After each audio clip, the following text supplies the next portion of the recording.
क्या बात है विशाल, परेशान लग रहे हो तुम तो। हाँ यार, जो किराए की घर में जो रहते रहते ना मैं बहुत तंग आ चुका हूँ। क्या हो बार गया? बार वो किराएदार का जो टैग लगा हुआ है उससे मैं हम्म। बहुत परेशान हूँ। बार बार कभी वो रेंट बढ़ाने की धमकी देता है, कभी हम्म। अगर उसकी बात ना मानो तो घर खाली करने को बोल देता है। हम्म। तो क्या तुम सोच रहे हो, घर खरीदने के बारे में प्लान कर रहे हो क्या? हाँ यार, सोच तो मैं ऐसा ही रहा हूँ। मैंने फ्लैट सर्च भी किए हैं और काफ़ी हम्म। रिसर्च भी कर रहा हूँ। और अच्छा। लेकिन वो लागत बहुत ज़्यादा आ रही है। वो अच्छा। 40 लाख रुपए की बजट तक पहुँच जा रहा है। हम्म। और उसके बाद के भी तामझाम इतने हैं कि आप पूछो मत। वो रजिस्ट्री और फिर बाकी का हम्म। जितना तामझाम, तो उससे वो लग रहा है कि 40 लाख के बजट हम्म। को वो पार कर जाएगा।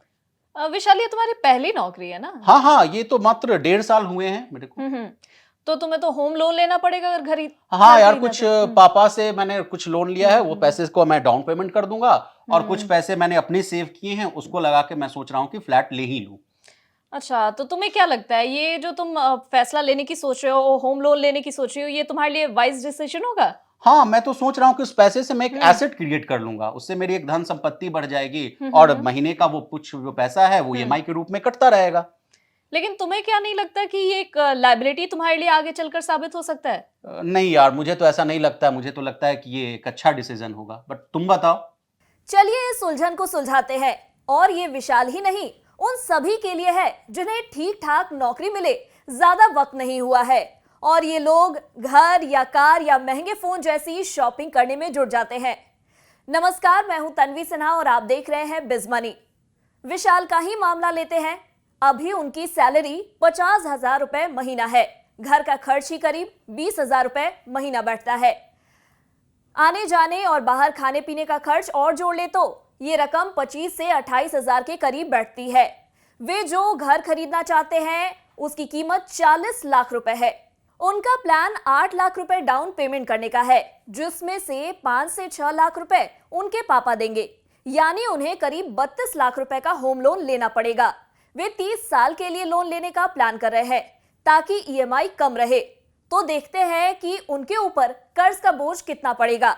अब मान लेते हैं कि होम लोन पर उन्हें 8% सालाना ब्याज दर चुकानी पड़ेगी। 30 साल के लिए 32 लाख रुपए की ईएमआई 23,480 रुपए महीना बैठेगी। अब असली बात यहां से शुरू होती है। 30 साल की अवधि में उन्हें 52,52,968 रुपए बतौर ब्याज चुकाने होंगे। अब इसमें 32 लाख रुपए का मूलधन जोड़ लीजिए, ये रकम बैठती है 84,52,968 रुपए। अपना घर लेना भले ही इमोशनली आपको खुश करता है, लेकिन वित्तीय यानी फाइनेंशियल तौर पर यह फिट नहीं बैठता है, खास तौर पर ऐसे लोगों के लिए जिन्होंने अभी कमाना शुरू ही किया है। उन्हें तो इस तरह से बड़े खरीदारी के फैसलों से दूर ही रहना चाहिए। अब इस बात पर नजर डालते हैं कि अगर ईएमआई जितनी रकम वे निवेश करते हैं तो क्या होगा। मान लीजिए कि वे 20,000 रुपए महीने म्यूचुअल फंड में एसआईपी के जरिए लगाते हैं। अब अगर वे 10 साल इस निवेश को जारी रखते हैं और मान लीजिए कि औसतन 12% रिटर्न उन्हें इस निवेश पर मिलेगा। अब कैलकुलेशन देख लेते हैं। वे 20,000 रुपए के हिसाब से 10 साल में जमा करेंगे 24 लाख रुपए। 12% सालाना रिटर्न के हिसाब से उन्हें मिलेंगे 46 लाख रुपए। इसमें दो बातें और भी हैं।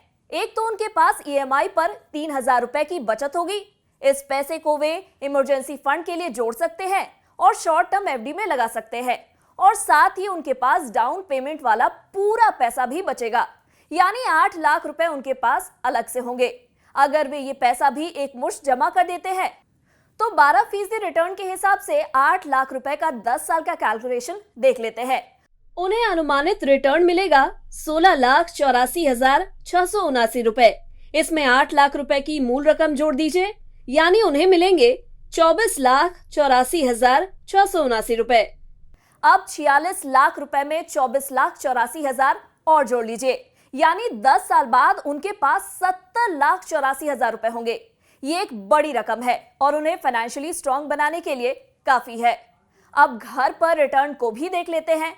आमतौर पर रेसिडेंशियल प्रॉपर्टीज 5 से 6% सालाना के हिसाब से बढ़ती है। ऐसे में 6% सालाना के हिसाब से 10 साल का रिटर्न देखते हैं, यानी 10 साल में उनके घर की कीमत बढ़कर करीब 71 लाख रुपए हो जाएगी।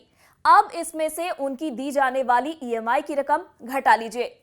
23,000 रुपए महीने के हिसाब से 10 साल के हुए 27,60,000 रुपए। अब 71 लाख में से ये रकम घटा दीजिए, यानी बचे 44 लाख रुपए। इसमें घर के मेंटेनेंस वगैरह के खर्च शामिल नहीं है। सबसे बड़ी बात कि आप कर्ज के एक लंबे दौर में जाने से बच जाएंगे। भारी कर्ज की मेंटल टेंशन से बचना हमेशा सही होता है। तो बड़ी बात क्या समझ आई? बात ये समझ आई कि करियर की शुरुआत में ही बड़े कर्ज में जाना किसी लिहाज से ठीक नहीं है। बेहतर होगा आप धीरे धीरे पैसे इकट्ठा करें और बाद में कम कर्ज के साथ घर या ऐसी ही दूसरी बड़ी खरीदारी करें। तो यहाँ हमने पैसों से जुड़ी हुई एक बड़ी गलती के बारे में आपको जानकारी दी। अगले एपिसोड में एक ऐसी ही और बड़ी गलती के बारे में आपको बताएंगे। तब तक बने रहे हमारे साथ और देखते रहे बिज़ तक।